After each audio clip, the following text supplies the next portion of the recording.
All right. And I think we're live. Hello, everyone. Welcome to Travel Massive Live. This is our live show from Toronto. Thank you for tuning in, you guys. I'm Christina, the co-organizer for Travel Massive in Toronto. I'm on the chat here watching everybody come in, and it looks to see everyone's from around the world. We've got Claire from UK, lots of people from Toronto, some in New Jersey. Very cool. North Carolina. Hello. Awesome.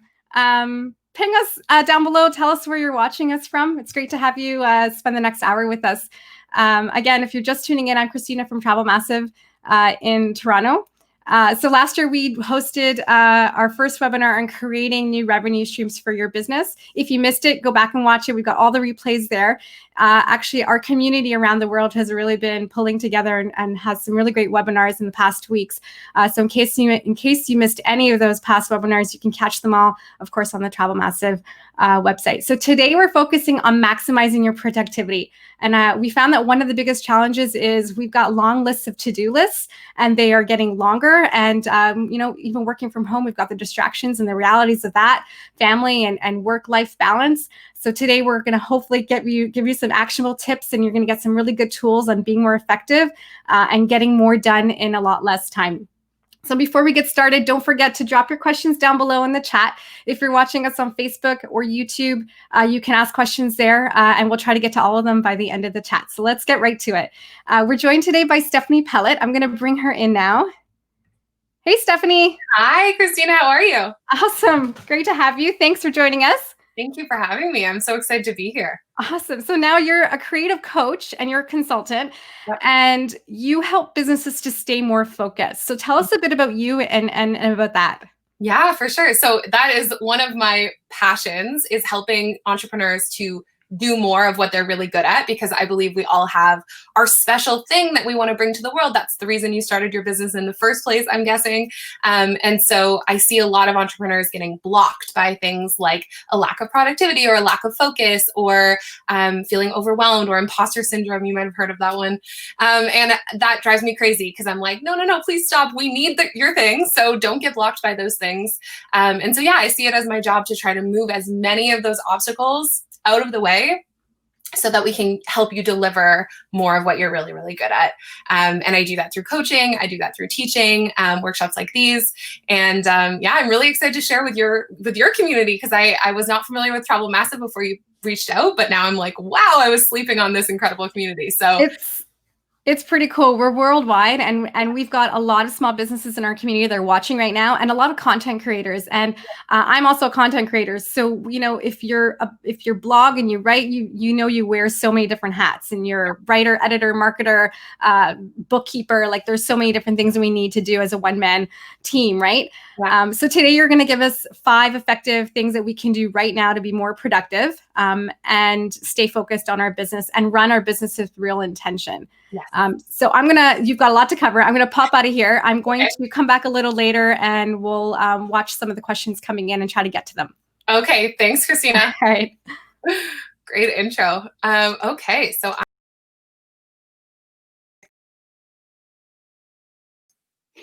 can everyone see me? Okay, I'm gonna pull up my slides there, and hopefully everyone can see that. Christina, just feel free to pop a comment if anyone says they can't, but you should be able to see my slides there. So yeah, as Christina said, we're talking about maximizing our productivity. And I think an important caveat as we're first starting out is saying exactly what Christina mentioned. Like, we're all at home, we are self-isolating, it's a pandemic globally, wherever you are. And so I do think that has to be an important caveat, that, sometimes conversations around productivity don't take into account all the other factors that really come into play, that might prevent us from being our most productive selves. I like to say, you are not a robot. You're not expected to be exactly the same amount of productive every single day, no matter what else is going on in the world. So keep that in mind as we go through these slides, that, some of these might not be accessible to you all the time, and that's okay. Productivity is not the be all end all thing of our lives. But all of that being said, I'm sure if you're here, you want to figure out how to make the best use of the limited time and energy that you actually do have right now. And so I put together a list of tips that I thought would help this specific community. Maximize your productivity and get more done in that limited, like I said, time frame and energy that you might have. So let's get right into it. I'm really excited. We're going to start just going over this agenda for you. So I'm going to start with prioritization, because that's something I see a lot with my clients, is that they struggle to figure out, what should I be working on? What should I start with? What's actually going to move the needle in my business? So we'll start with that and a framework that I find really, really helpful in helping you prioritize and use your time wisely. Next, we're going to move on to accountability. This is a big factor. I see a lot of solopreneurs and solo content creators missing from their workflows that actually can help all of us, no matter who you are. Accountability is a really useful and helpful thing to get more done. We're going to talk about how to focus better. It's also something I think in this world of technology, I'm seeing becoming a very limited resource for people, is that focused attention. So we're going to talk about ways to get that focused attention working for you. Measurement. So how do we focus on measuring what actually matters? We're bombarded by metrics and statistics all the time in our businesses, and they're not always the ones that are the most important to focus on. So I'm going to go over that. And then I'm going to talk about some tools and technology that I have found to help me be more productive in my business and help lots of my clients as well. And then we'll move to Q&A, because I love questions. And if you have questions throughout the presentation, feel free, as Christina said, to drop them in the chat, and I'll have little breaks that we can answer them if there's anything really pressing.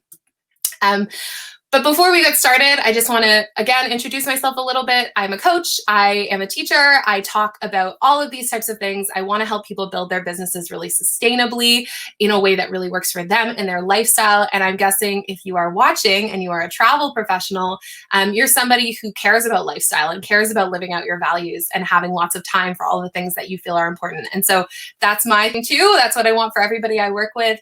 And I also really, really care about designing impactful client experiences, because I care just as much about how your client experiences your business as you experience it.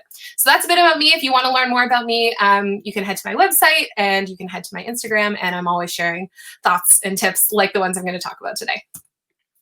Okay, so starting with this quote about prioritization. I loved this quote because it felt so relevant to what I'm going to be talking about. It's this idea that once you start prioritizing, you might start realizing that some of the things that you were working on are maybe not that important after all. So we're going to start with that as a framing device. And I'm going to introduce you to this framework known as the Eisenhower Matrix. Some of you may be familiar with.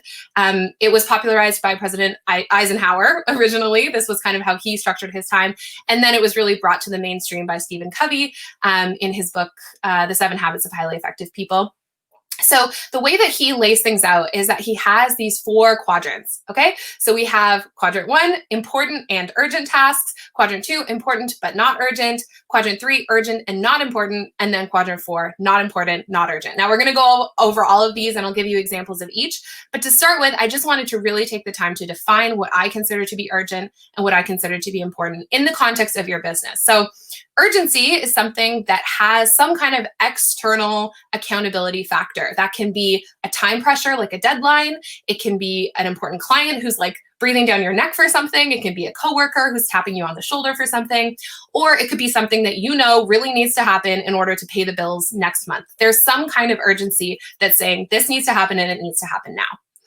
Importance, on the other hand, is a little bit different. To me, it's going to be anything that really contributes to your long-term vision, helping your audience, serving your clients, anything that's really connected to your heart and what you think matters in terms of your business. So if we look at these 2 factors and we kind of see how they intersect, we're going to have a very interesting way to look at our work that might not be the way that we're typically looking at it on an everyday basis.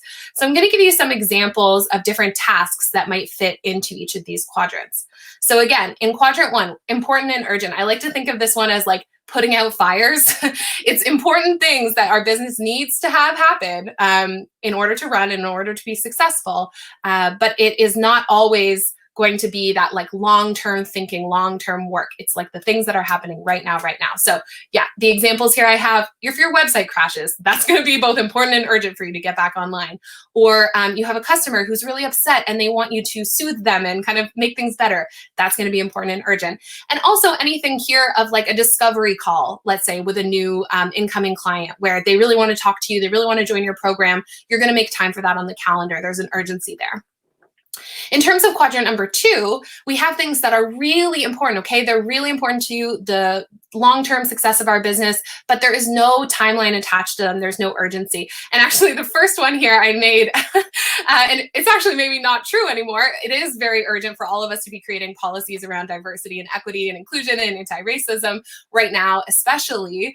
But it doesn't have the urgency in the sense that nobody is going to be like knocking on your door asking for it, right? So it's up to you to make time for that to happen in your business. And other things in this category would be like planning out your business offerings, writing a book, right? Isn't that one that a lot of people talk about? That's something that is super important to us. We feel like it will help us communicate our message, but it's not urgent because unless we have a book contract, nobody's asking us for that book. So it's up to us to really make time for quadrant 2. So if you're here, I'm going to guess you don't have a problem with quadrant 1. Okay, none of us really do, right? We're able to prioritize everything that's urgent. That's totally fine. We got it. You may, though, have a problem with quadrant 2. I say that because I sometimes have a problem with quadrant number 2, right? Making the time for the thing that is like really, really valuable and long-term, writing that book, creating that new program or offering, getting education for yourself, like business development education, although you're here, so you're making time for some quadrant 2 stuff. So that's great. But anyway, so that's a quadrant that I see a lot of people struggling with. Let's move to quadrant 3. These are things that are urgent, but they're not really that important, okay? They're not connected to our deeper values or our long-term vision. This is meetings that don't have a point, right? You're just showing up to them week after week, but you're not actually getting stuff done. This is anything like administrative, like booking a flight or researching hotels. Yeah, it's got to happen, I guess, but it's not like so important to your values that you really want to be working on it. And really anything that is OPP or other people's priorities is how I like to call it, like people interrupting you, knocking on your door, your kids who are coming over and being like, hey, can you help me with this thing? Like that's not important to the business, but it might feel urgent in the moment. There's somebody who needs something from you. And then the last quadrant, we all have a problem with the last quadrant. This is things that are neither important or urgent, okay? So this is like our social media scrolling or Netflix binging or any sort of busy work that we're like, oh, I should really like clean out all those files. Most of the time, cleaning out all those files is not actually going to make you money. It's not going to help you connect with all your clients, and it doesn't really have an urgency to it. So it's sort of like busy work, procrastination, everything like that. So I'm guessing you're probably recognizing some of your tasks in this framework. And why I like this framework so much is it really helps us to see where are we spending the most of our time. So what's the solution? Once we've had this overview and we can see that maybe we're not spending our time in the quadrants that we want to be spending it in, the solution is to handle each of the quadrants a little bit differently. So quadrants 1 and 2, they're important, right? So we need to make time for them. We need to schedule them. We need to prioritize them. Like I said, you're probably not having much problem prioritizing quadrant 1. So this is mostly about quadrant 2. How can you see the tasks that are so important as something that actually need to be slotted into the calendar, that need to be prioritized, that need to maybe have accountability, which is coming on the next section. We start with that kind of work, right? And instead of letting it fade into the background or be the last thing on our lists because we're trying to put out all these fires, we want to start with the deep work, making sure that we're having enough time to do it in our weeks, in our months, in our years. And then we try to eliminate or delegate as much as we can the quadrants 3 and 4. So we want to put some boundaries up around how much social media time that we're using if that time is not, active engagement with your community or strategically posting on your Instagram feed. Sure, those are important and not urgent tasks. That's in content creation, that's in quadrant 2. But let's be honest with ourselves. A lot of us are on that explore page, for hours a day, or on TikTok. That's my recent obsession. And literally 4 hours go by. I'm like, where did that go? I don't even know. So we need to minimize interruptions from other people. A lot of that is like being really careful and intentional about how you're managing your email, what you're letting into your life. And the more we can eliminate or delegate those quadrants, the more time we have to spend on the top 2, which actually are important. And if you're interested in sort of applying this to your life, what I might recommend is starting with some kind of like time tracking for a week, or some kind of overview of your most recent days. How have you been spending your time? If you wrote down every single task you've been working on for the past 3 or 4 days, and then you put them into quadrants, literally draw it out on a piece of paper and write all of your tasks into the different quadrants, how you would categorize them, you're going to start to see, oh, okay, maybe I'm not putting things where I want them to be. How can I actually start to put more tasks into this particular quadrant? Hopefully that makes sense. My prompt here is, what quadrant 2 tasks have you been putting off? Like, what are things that you're so like desperate to do, but there's no urgency to them? So you've just been putting them off, putting them off, putting them off. And what's one thing that you could do today to make more space for that kind of work? So this is a prompt. If you want to drop the answers in the chat, please feel free. I would be so interested to hear what kinds of things you have been working on or not working on, and what kinds of techniques and strategies you might be able to use in order to make more space for that.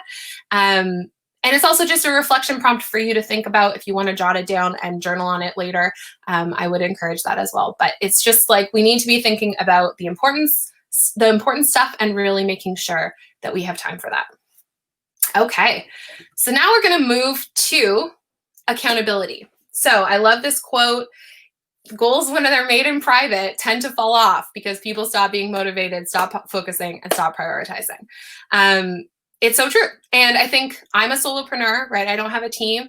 And so it is hard sometimes when we're making all of our goals in private to actually make time for them, make space for them, and we're not being held accountable for them by anyone else. So it's really hard. And I think sometimes we have this myth, or this thing that we believe, that if we just had more willpower, if we just were more disciplined, then we would be able to achieve our goals and be accountable for them. And if anyone is curious about this as a whole, I would highly encourage checking out Gretchen Rubin's 4 Tendencies framework, because she talks a lot about motivation and the differences between people, and how some people literally just need accountability to get things done. It's not about willpower. It's just sort of a type of person. And so I would encourage checking that out. But I also believe everybody can benefit from accountability. And so if we can give it to ourselves, why don't we? And I'm going to tell you about my favorite form of accountability, which is a mastermind group. And this is something that I think this community in particular would be really great for, because I'm assuming if you're here, you like community, you like engaging and connecting with other people who are in the same industry as you. So a mastermind group is essentially just formalizing the structure of peer-to-peer business mentoring. I will explain how it works on the next slide, but basically you would just find a small group, maybe 2, 3, 4 people who you really trust, who are peers in your industry, who are kind of in the same or a similar stage of business as you, and you all have sort of similar goals for wanting to grow your businesses and do better. This is the number one thing that I have done for my business, like bar none, and I've done coaching and different things, but having a peer mastermind group that meets regularly, and they're people who are invested in the success of my business and in me and the success of me, has been such a game changer in so many different ways. So like I say here, the keys to this are formality, slight formality, it can still be fun, but formality, consistency, and intentionality. So I'm going to go over what those 3 keys indicate. So the formality part means that every meeting will have a certain structure that you follow every time, and try to give everybody the same amount of time to go over things. There is consistency, meaning that everybody is showing up to the group regularly and committing to that, taking it seriously. And there's intentionality, which means that all the members are committed to their businesses and to each other's businesses and want to help each other succeed. So my mastermind, as an example, we meet about once a month. Now we're doing twice a month during coronavirus because we don't have anything else to do. And we have a little bit of time at the beginning just to catch up. And then we set a timer for each person. The person brings a particular topic to the group. Let's say, hey, I'm thinking about this offering. Here's what I have so far. What would you think? Or how would you market that? Or I'm having this struggle with a client. I don't know how to handle it. How would you handle it? All of those types of questions are welcome. And then once the person has explained the question, everybody else has a chance to weigh in, give ideas, and brainstorm around it. And it is so powerful. I can't even explain it. You have to experience it. Some of you here probably have a mastermind group. And if so, that's amazing, because I'm sure you're seeing huge gains in your business the more that you invest in them. There's a resource here if anybody wants to see even more details about how I run my mastermind group and how I would recommend others do it. You can just head to this link, mastermind group, or search mastermind group on my website, and I go into a lot of detail. But the point is essentially keep it really simple. It doesn't have to be complicated. You can start scrappy, and it's a really community-led approach, which is great. You don't need to have some kind of expert. The idea behind a mastermind group is that it's so much easier to see things when it's not you. So we can all help each other in ways that we might not be able to help ourselves. So highly recommend as an action step for after this to just grab a couple people from Travel Massive community and start a mastermind. But if that one is not feeling right, or you're like, I don't know, I'm really far away from people, I don't have those people that I trust, there are a few other ways that I would recommend getting more accountability for your goals. The first one is just declaring them publicly more often. So if you have a blog or an active Instagram account, really telling people about your goals and announcing them and keeping them updated behind the scenes, you're building interest in what you're working on, and you're also staying on track. So just doing that a bit more intentionally can really make a huge difference. Join a business group. You've done that. But if there's one locally that you want to be a part of as well, maybe they have more regular meetings as well. So it's like adding in as many layers of accountability as you can possibly get. And while you're in those groups, declare those goals publicly. So don't just be a part of the group passively, but also say, hey, I'm working on this thing. You want people to ask you about how that's going, because that's a really good way to be like, oh, at the next group, Christina's going to ask me how my book is going. I better start working on it. And then the last one is co-working. That can also be a really low stakes way to get in the game. And it's hard to slack off when people are watching you. So whether that's at a co-working space, if you can do that safely where you are, I know some of them are opening back up. Virtual co-working sessions here in Toronto, Make Lemonade is offering virtual co-working. And also there's websites like FocusMate where FocusMate is cool. You just go on and they just match you randomly with someone else in another part of the world who you have no idea who they are. And you both start working, and you have to be committed to stay for the whole session because you're each relying on the other one to stay focused and accountable. So I just think that's a really fun and interesting use of technology, and one that we can use to really like amplify our accountability. And yes, of course, the idea with the mastermind group or any of these strategies is that by having somebody who's committed and invested to what you're doing, you will stay committed to the project yourself and not let it just fall away. So this is my prompt for you. My next journal prompt, my next question would be, how would you plan to build more accountability into your life and business? Is there one of these ideas that's really sticking out to you that seems fun? Are there ones of these that you have resisted in the past for some reason? Or if you've resisted the idea of accountability in general, just like looking at that and thinking about that. I really think this is like a win-win for everybody. It's a no-brainer. And there are so many ways to do it. I just gave you a couple of options, but if you're feeling in any way like you're not getting the most out of yourself, or you're not making the most progress towards your goals that you want, I would ask, what kind of community do you have supporting you, and how can you get more of it? Because that has been the number one thing that has launched my business and helped me to succeed. So drop your answers in the comments again, or just reflect on this privately. But it's a really interesting question that we can all be applying more of, myself included. So we are moving now to focusing. Now that we have that accountability, now that we have that prioritization, right? We know what we want to be working on. We have accountability that's going to remind us to work on that project, right? We're in our quadrant 2 activities. I like this quote because she's saying one of the most important lessons is just put your head down. And it's that put your head down that I feel that I really want to emphasize today, because we all know how to work. You know, everybody who's part of this community, I'm sure, is like a hard worker, ambitious, has a lot of ideas and plans. But it's about the putting your head down part is the part that I'm seeing a lot of people struggling with recently in my work. And I really want to make sure that we're all focusing on focusing, to put it bluntly. So one of the best ways that I have found to focus on my work is to set a work sprint. So this is a very, very simple concept, almost too simple. If anyone here has heard of the Pomodoro method, it's very similar to that. Basically, a work sprint is something that has these 3 elements that I'm showing here on the right-hand side. You have a clear goal of what you want to work on. So let's say one of those quadrant 2 activities for the sake of this example. You have a set time frame. So if you were doing it in terms of the Pomodoro method, they recommend a 25-minute time frame. When I run productivity parties in my own business, which is something where people can join, and we have this collective work sprint, which is also kind of that accountability piece, because people are watching you on Zoom if you get up to get a snack or something. So you have this set time frame, about an hour, half an hour, whatever you choose. And then you have no distractions. This is the most important part, okay?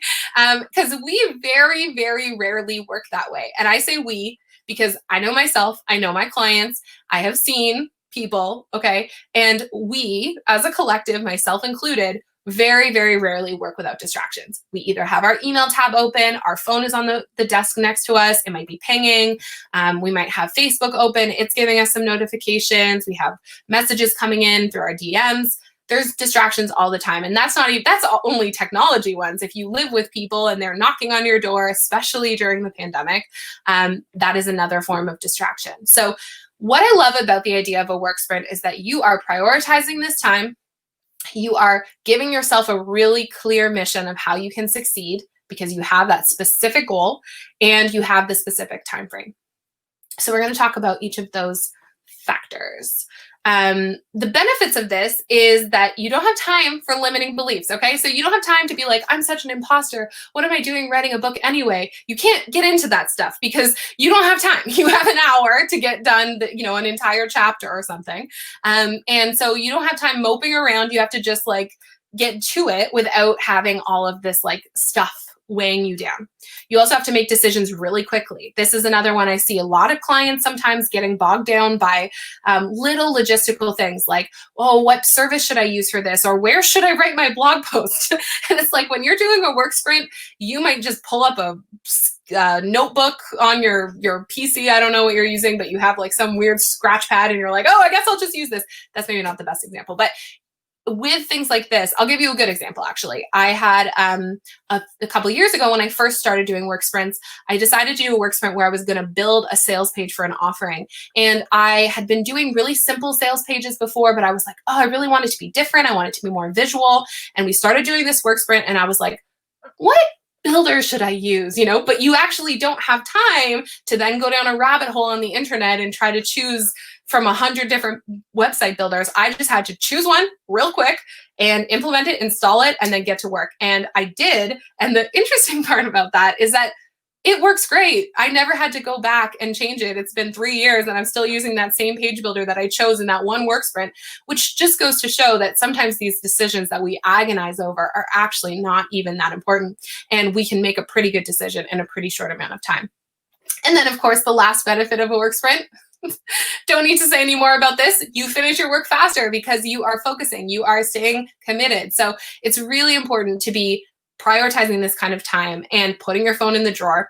That's my next point. Turn off your dang phone. Okay, during a work sprint, you don't want your phone to be pinging at you. Literally, these apps and devices are programmed by extremely intelligent people to try to keep you on them as much as they humanly can. And so we need to resist that as much as we can, okay? Because we are not going to win if we don't try. So it's things like turning off your notifications. I actually find a lot of people will resist this at first. They don't want to turn off notifications, but I have this hilarious video of my best friend. I did a workshop with her that she attended. And at first she was so resistant. Oh, I don't want to turn off my notifications. And then after the workshop, I have this great video of her going through her phone and just aggressively turning all of them off. I'm like, what are you doing? She's like, I just want all of it to go away. I don't want anyone to contact me. So you may find it's kind of addictive if once you start doing it. But there's also options to temporarily disable notifications like do not disturb mode or airplane mode. I actually happen to go to bed every night and turn my phone on airplane mode overnight. So I wake up to 0 notifications, which I find very calming. And I've been doing that for 4 years. Or you can put it in grayscale mode, which is something that not a lot of people know about. But if you just Google grayscale mode for either an Android or an iPhone, it's a really simple setting to turn on, and it makes your phone black and white, which means it's not fun to go on Instagram. It's not fun to go on Facebook, and it immediately makes it seem less attractive and less appealing. Even those red notifications don't seem as important when we do that. So This is a technique that I would recommend doing. You could do it with your mastermind group that you have like recently established in the last section, or with a friend, or even by yourself. Just set a timer, put your head down and work. And I would tell you that you will be amazed, completely amazed by how much you can get done in an hour, or even 40 minutes. An hour is a long time when you're focusing. Even half an hour is a long time when you're focusing. So the more that you can work in that style and in that way, you're going to find that it's really easy to get things done. And then you can go and, people here probably live in amazing countries, right? It's a travel community. So you can go to the beach, or you can go to wherever amazing places are around you, and you don't have to be thinking about work all the time if you get it done faster. So my prompt here is, what kinds of strategies do you want to use to start reducing your distractions effective immediately? This is my favorite because it's the kind of thing you can implement literally right now, as soon as we get off this call. Whatever the case may be, you can find ways to protect your time, protect your energy a little bit more intentionally. So I would recommend that you try it and see if you can set boundaries. Another one I didn't mention is an app called Screen Time that's built into iPhone. I happen to have an iPhone, but there are ones like this for Android as well, which will just limit the amount of time you can spend on a given app, or after a certain time of day, it won't let you back on the app, which I personally love. After 9:30 p.m., I try to go on Instagram. It's like, you can't. I kind of like that, because really setting up these boundaries for myself means that I don't have to use that precious willpower that I have, just a small amount of, to get my work done. I just have these sort of like technological barriers that help me be set up for success. Okay. So, love this quote. I love Oprah. Oh my gosh, I'm sure everyone here loves Oprah. But yes, I love that she talks about this. The more we praise and celebrate our life, the more there is in life to celebrate. And I think this applies just as much to productivity as it does to our lives, as she was describing in this quote. The idea for me is that as we measure and as we pay attention to and as we celebrate our wins, the more motivated we're going to be to have more wins. If we are punitive on ourselves, as I was being yesterday, for example, I really wanted to get a blog post done, and I was not having success getting it done. And I was like being hard on myself, like, oh, I'm going to fall off my schedule, blah, blah, blah, this, that, and the other. And that did not make me feel productive or motivated to actually work on it. It just was sucking my energy, draining my energy. Whereas if I had just been like, you know what, Steph, you did the outline. I'm so proud of you. That's great. Check it off. Then it means that you're going to feel, okay, I accomplished something today. I feel good about that. And I can feel motivated to do it the next day as well. So we're going to talk about measuring what matters. And I chose this picture because, again, for this community, I feel like these are maybe some of the things that matter to you, is being able to visit beautiful places, maybe not during a pandemic, but in general, visit beautiful places, be able to take your work everywhere, have flexibility to spend time with your family or with your hobbies and things like that. So what I really encourage for my clients is to try to measure as much as possible the metrics that are relevant to you and your own business, and not pay attention to the rest of the things. So for instance, Instagram followers, that's one that a lot of us get hung up on. How many Instagram followers do I have? How many did I lose? Who's not following me back? All of this stuff. But in the end of the day, that's actually not the most salient metric for our businesses. It's not the most important thing. It doesn't necessarily translate. Although, okay, important caveat, if you are like a travel blogger / influencer, maybe it does matter, okay? So that would be a different case.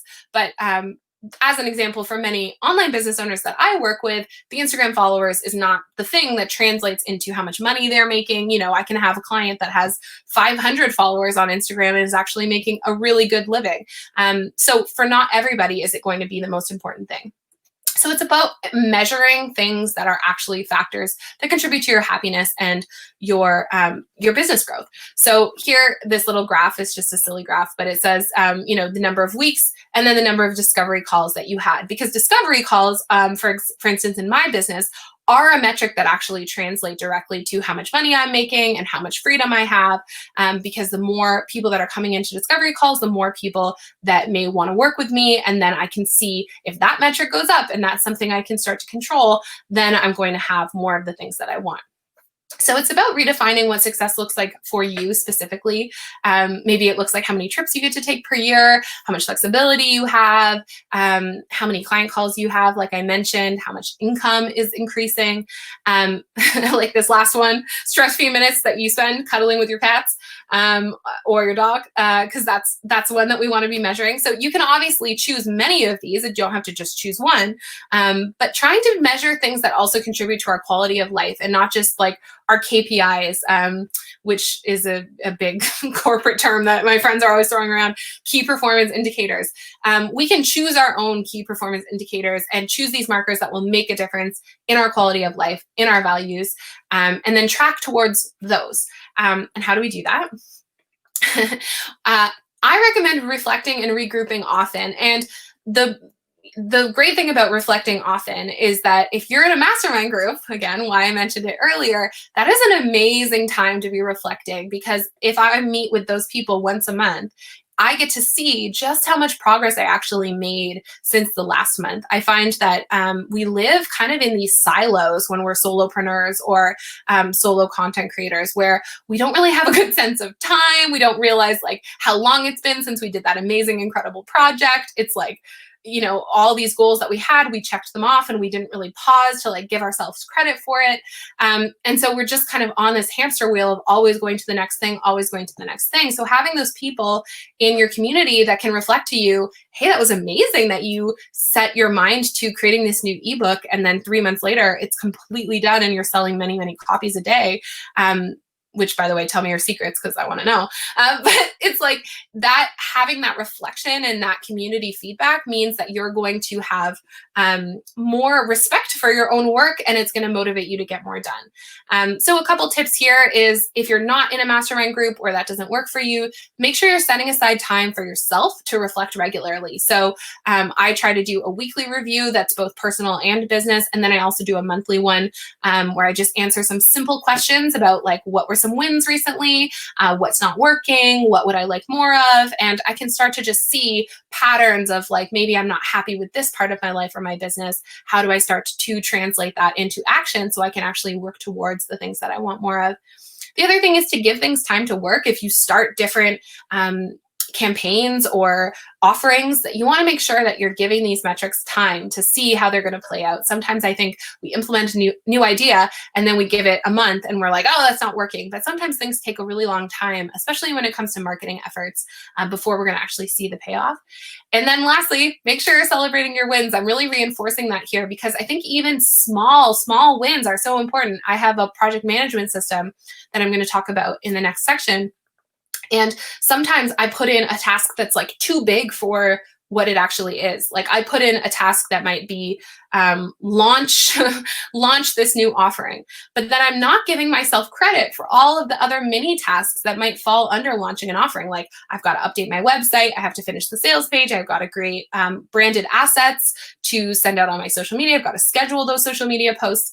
So if I am just writing launch thing and I am not being able to check off every single other task under that, I'm not really celebrating my wins on a small scale, let alone on a big scale, because those things are things that really take a lot of time and effort. And so give yourself credit for those. Cheer yourself on, I like to say, and get people who will also cheer you on. So we come to this prompt 2, what matters most to you and what metrics are you going to use to measure the progress and success of your business and or of your productivity? Maybe this will be on a smaller scale, like how can you measure a successful work day or a productive work sprint? What would you like to see from yourself at the end of a given day? And that way, if you do see that from yourself, you get to give yourself credit for that and say, yes, you had a productive day. So being specific and giving yourself credit are 2 really important things, because I think we underestimate how much motivation we actually all need. Like I said, we're not robots. We're not just like, go do your work and get no credit for it and get no praise. We're all humans. We want to feel appreciated. And when you don't have a boss and you don't have coworkers, it's up to you to try to give yourself a little bit of that appreciation yourself, even if it feels silly, even if it feels like a waste of time. It's really not. It will help you be more productive. Okay, and then we're coming to this last section, which is all about working hard and using certain technologies and tools to help you get there. I just love Madame C.J. Walker, so I love this quote. Anything we get is because we're willing to work hard. Okay, so the first system that I recommend, because Christina asked, can you give me some tips for like systems and tools and technologies and stuff like that? And I was like, I sure can. One of the things I have in my business is like this ever evolving database of tools that people can use for their business. So it's called The Apothecary. If you want to learn more, you can go to my website, but I'm obsessed with tools. I'm constantly collecting them. But the first kind of category of tool that I would recommend anyone have, even if you're a solopreneur, even if it's just you using it, I am the only one who uses my Asana account, but it is the most invaluable thing to my business. So I use Asana. It's the top one on the list. And it's essentially a way of managing your tasks and to-dos, but in really structured ways, depending on what projects that you have. And this is why I love it. So Asana is basically my temporary boss. You know, I think we all have this feeling sometimes like, what should I work on today?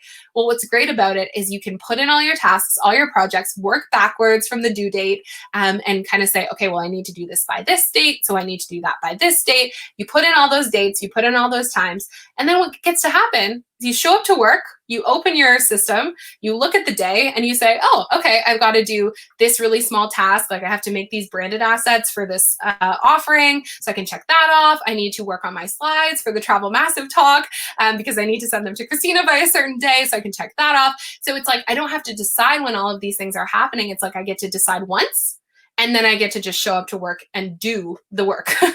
So you're not always in decision mode. Sometimes you can just be in implementation mode. ClickUp is also a really robust one. All of these, by the way, are free, so you can try them out. I encourage people to just like do the free trials, like test them, see what works for you. Not everyone is going to work for every person. I tried pretty much everything on the market before I landed on Asana, including Trello, including like everything that you can think of. I tried everything. So I would encourage you to just try, just see what works for you, what feels intuitive. But I promise you that you will not regret having a little bit more structure, especially not trying to remember everything in your head that you need to do. Give yourself these due dates, give yourself the structure, and you will be able to get more done. This could have been the first and only slide. Just like put it down on paper, give yourself a timeline, you're good. The next kind of set of tools, though, I would say are around email management. And this is like a real like pet passion of mine. I have a whole course on Inbox Zero, the Inbox Zero philosophy, or how to manage email in a more effective way, because I see a lot of people getting bogged down by email a lot of the time and spending basically all their time answering emails, which is just not our most important work. So there's a few tricks here that you can Google. Schedule send is something that's built into Gmail now, which is amazing. It's basically like a send later feature. So if you ever find that, you're burning that midnight oil and you're answering emails at midnight, that's not always the greatest message to be sending to your clients, because it kind of tells them, hey, you're available at midnight, so they can contact you whenever they want. So instead of that, you can schedule it and tell it to send in the morning at like 8:51 a.m. and everyone thinks you're really on top of stuff. So I love that trick. You used to have to use something called Boomerang, which was an external app to be able to do that, but now you can do it straight in Gmail, which is amazing. Send and archive is one that I just really love. It just makes answering emails so fast, very, very simple. Basically, you answer the email and you click send and archive, and it will send it to the cloud and you never have to see it again. And that's how you can start to clean out that inbox more quickly. And then canned email templates. So if you're getting questions again and again and again, first of all, create an FAQ page, but second of all, create a canned email template so you can just click and all of the content of the email is put inside. And then you just send it. So if it's something that you're answering a lot, just write it once and don't write it every single time. So all of these are built into Gmail, super simple to set up. And if you're not using Gmail, if you're using Apple Mail, there are ways to work around this. If you're using other apps as well, you just have to Google send later and things like that, and you will find these options.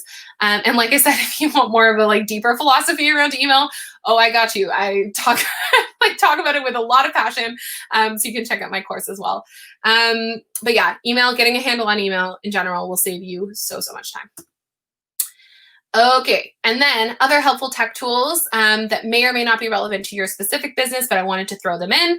If you're finding yourself needing a lot of graphic work, you can use Canva. That's actually what I use to build this presentation. What I love about it is it's so simple and streamlined to use. Christina asked me if I could change a slide like 5 minutes before we started, and I was like, sure, because I didn't have to do anything. I could just go in and type in the box and didn't have to save or re-upload or anything. So it's really handy. I use it for all of my graphics. There's also a program called Easel, which is another web-based free version of a graphics creator. So something like that, which I'm sure many of you are familiar with.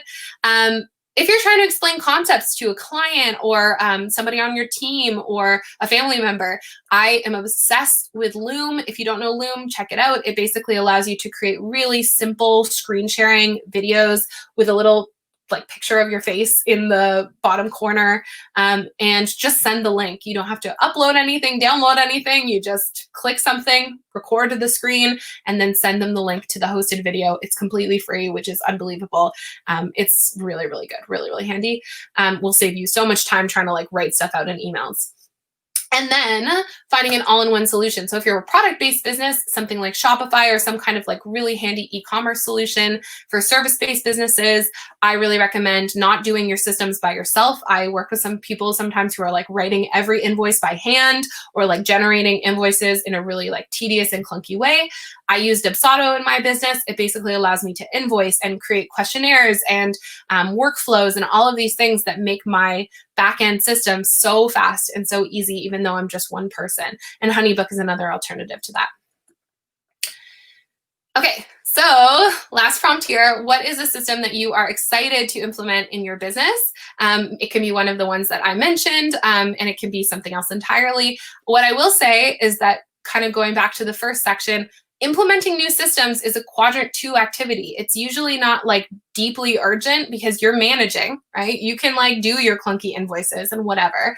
But it's important because it will help your business grow and it will help you be more productive over time. So it's important to prioritize it as much as you can.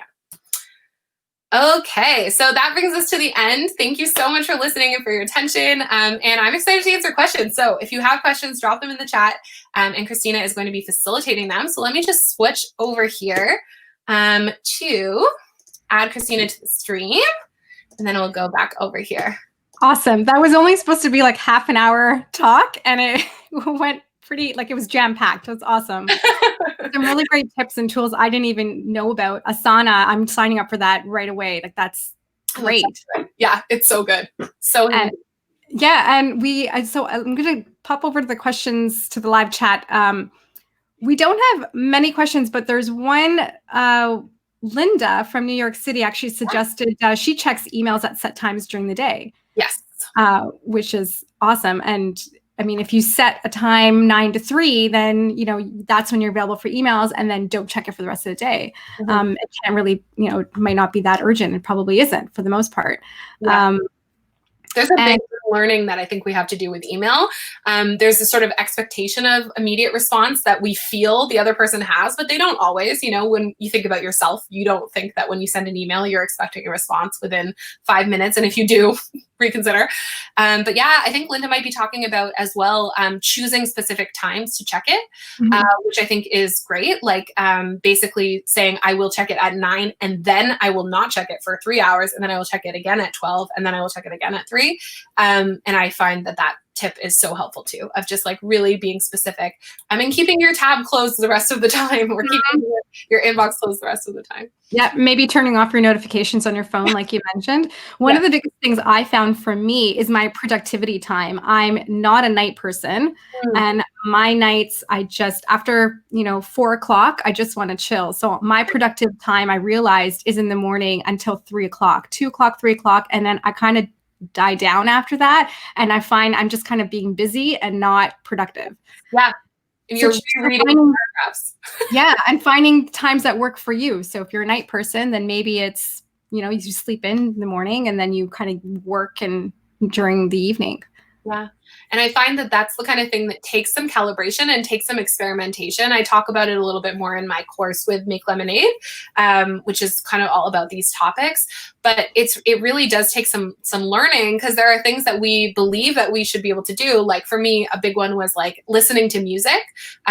I wanted to be able to listen to music while I'm doing different types of work, but like I actually can't focus when I'm listening to certain types of music. And so I had to learn that. Like anytime I'm trying to do original writing, I can't listen to anything. And so it takes really a lot of like experimenting and being willing to try different things. Like try working for that time in the morning, or try working for just a couple of hours, and then taking a long break, and then seeing if you want to work after dinner. Like just being open to experimentation and knowing that not everybody is the same. I think that that's a big piece of it. Exactly. Finding what works for you might not work for other people. Yes, 100%. Yeah. One of the other things that I thought I loved was your having a mastermind, and work sprints are great techniques. So if there's anybody watching this right now, if you want to start a mastermind and you're looking for people, drop your name in the chat and what your direction is. And maybe we can try and help people form mastermind groups together that are focused on the same thing. Yeah. That would be really cool. Yeah. I also, I'm seeing a comment here from Mary who says, I never knew you could use Asana as a solo and not as a team. Great tip. And yeah, Mary, so what's really cool about it is you can assign tasks to anybody on your team. So Asana, for those who don't know, you can have a team of up to 15 people for free, which is like bonkers, without you needing to pay for it. But what I do is I just assign every task to myself. And it's like that extra step that does feel a little bit tedious in the moment. But then I get access to the My Tasks pane, and I get access to the calendar, and I can see everything in one place. And so it's worth it for me to just be able to have all of the functionality that you would need for a big team. And as I grow my team, I'm just going to be able to fold them into that ecosystem. So it's also like some of these systems, setting them up so that you can start to scale. Even though you're maybe just one person now, how can you sort of set yourself up for success in the future? So I would love to hear if like Mary starts using it, if it works for her. But I feel the two major points are always assign it to yourself and always set a due date. Because if you just put in a task, it will easily get lost. So that's always the tips I give for Asana. Awesome. And all those tools are free to use. Yeah, all the ones I mentioned are free. I love free. Free is good. I love free too. Yeah. You love it so much you upgrade, but a lot of the times, especially if you're just one person, a lot of these companies like respect that. And so they're coming out with these free plans to honor the solopreneur, which I just think is so great. Like Notion is another one that I love, kind of for note taking. It's an all-in-one. It's a really cool tool if there's any sort of nerds here. Notion I forget the appendix, but if you just search Notion, and for a while they had like a limit on the amount of storage you could have as a single person, but then they recently upped it because they were like, we get that some people are just using it for themselves, so have at it. I was like, thank you. It's funny, there's like social media and technology that kind of doesn't make us productive and just kind of gives us the busy work and gets us distracted. But then there's tools that are actually good for your business. Yeah. So it's kind of sifting through and finding the ones that work. Yeah. And sometimes like the tools that are good for your business, at first they might seem stressful, but then they actually become fun. Like sometimes I enjoy spending more time in Asana and like structuring out my work and stuff than I do spending time on social media or on my newsletter or whatever. So it's just a tip.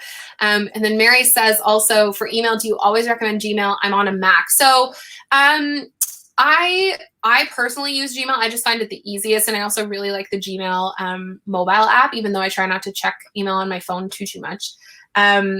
I just have never really liked the Apple Mail client. I always found it to be clunky and I just didn't like how it worked. And I also don't really like Outlook. So for me, it's just easiest to check it in my browser. But there's ways to make any setup work for you. I've worked with all different types of people, but I find Gmail just really simple. So, and it has a really good search functionality. So for many people, it can be helpful. And you can schedule your emails to send at certain times, not at midnight. Your emails, yeah. Yeah, the midnight thing. I used to do that because I would want to clear out my inbox. Yes. But it just doesn't set the best precedent for boundaries with your clients or with anybody you're working with. And so I love sending it to, or even like, this is another one. Sometimes I'm so like in my email that I get an email and I answer it in 2 minutes because I just happen to be processing emails. But I don't want to like tell people that I answered it within 2 minutes. So I sometimes will just schedule it for an hour. I'll be like, I didn't check this for an hour or 2 hours. Not to be like not giving them the information they want, but just not seem too keen. Yeah, it's smart. You're in control. You need to remember that you should be in control, right? In control, yeah. Totally. Awesome. Yeah. If there's any other questions, drop them into the live chat. We're almost just about done here. One thing you mentioned was Instagram. And as content creators, we're on Instagram and we're trying to increase our followers, like you said. Yeah. One of the things is followers might not be the end goal, right? Now there's a huge rise in micro-influencers, and now there's a concentration on Instagrammers who are doing really well with small followers. And maybe it's focusing on the content and not so much on the numbers and the metrics, and the rest will sort of come, right? Yeah, totally. And I think in all of those cases, no matter what platform you're talking about, the key really is engagement. And I have a friend who works in influencer marketing, but like on the company side, like they'll hire, he works for an agency, so they'll hire influencers to implement different campaigns. And he has this fear that he's like, the influencer bubble is going to burst one day. And because we are just paying exorbitant amounts of money to people, and that's just not going to be a sustainable business model for anybody. Not that I wish that on anybody if that's their current livelihood, but I agree with you. I think that it's about creating that really loyal following that will be with you, not just the numbers, but people who really trust you and buy from you. If anybody is not familiar with Kevin Kelly's concept of the 1,000 true fans, you can Google it. It's a really cool concept that basically says that's all that anybody really needs to have like a successful business is 1,000 people who are just like obsessed with you and will buy whatever you want and whatever you share. And so I think our goal is really to get to that number rather than get to this like thousands and thousands of people who might just be kind of like bystanders, like observers, but people who really, really care what you're up to and will support you no matter what. I think that is like really the goal. For me, it is anyway. I think it pays off more in the long term. Great. Yeah, absolutely agree. Those are great tips, and great tips from Linda and Mary as well. Any other questions? Drop them into the live chat. I think we're just almost about done here. You mentioned a few people that you follow. I really like Tim Ferriss. I read a lot of his books, and a lot of what you said actually he talks about too, especially with being productive and managing emails and doing things that actually matter. Yeah. If another business coaches that I work with that I would always try to plug because they're amazing is Wandering Aimfully. So if anyone isn't familiar with them, they're also really into travel and stuff like that, as am I. It's fun to like be part of a travel community again. But yeah, they're really smart, and they're really all about the long game and really creating those connections. So a lot of what we're talking about right now, I feel like you would really like them, and really strong, solid business techniques too. Okay. And that's in quadrant 1 and 2, the long game, right? Like that's the most important stuff. And then 3 and 4, you delegate. You delegate or you delete. You don't need to like be on your page, you know? But yeah, the delegation, like everything with quadrant 3, you try to like get off your plate or just like find ways to streamline it so you don't need to like spend that much time on it. Yeah. Cancel those meetings. Yes. Yeah. But yeah, this has been so fun, and I'm so appreciative to everybody who like came and watched and spent some time this afternoon. It's like really, really cool to get to share with this community. Thank you. And if anybody missed anything at all during the talk, you can go back and replay it after this. Stephanie, thanks so much for joining us. Yeah, thanks for having me, Christina. Thanks for asking me to be part of it. I love talking about this stuff. So awesome. I want to do it every time I can. And tell us where people can find you and how they can connect with you. Yeah, totally. So as I mentioned, everything, like all the resources I mentioned are at my blog, stephaniepellett.com. That's 2 L's and 2 T's. Sometimes people forget the second T. Or on Instagram at Steph Pellett. I love doing stories and giving tips like this as much as I can think of them. So yeah, that's the best place to connect with me and community. Yeah, and I'd be so excited to connect with anyone who's been here today. So awesome. And one thing you didn't mention is your podcast. You actually run a really cool podcast. It's very inspiring and has additional tips in addition to everything you talked about today. So people can find you there as well. Yeah, so I do have a podcast. It's currently on a bit of a hiatus. Like the season is off.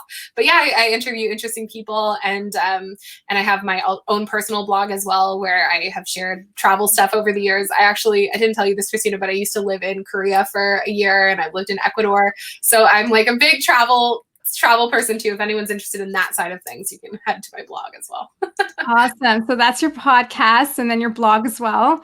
Yeah. And so if you're on hiatus, but you've got episodes there that people can kind of go back and watch and get inspired and get more tips on travel and productivity. So great. Totally. Yeah. Excellent. Thanks again. Thank you to everybody for joining us today. We have our next web show next Thursday, June 25th on lead generation. So if you want to know how to create more sales and generate more traffic, which is your quadrant 1, join us for next week on June 25th for our next webinar. Thanks, everyone. Thanks, Stephanie. Thanks. Bye.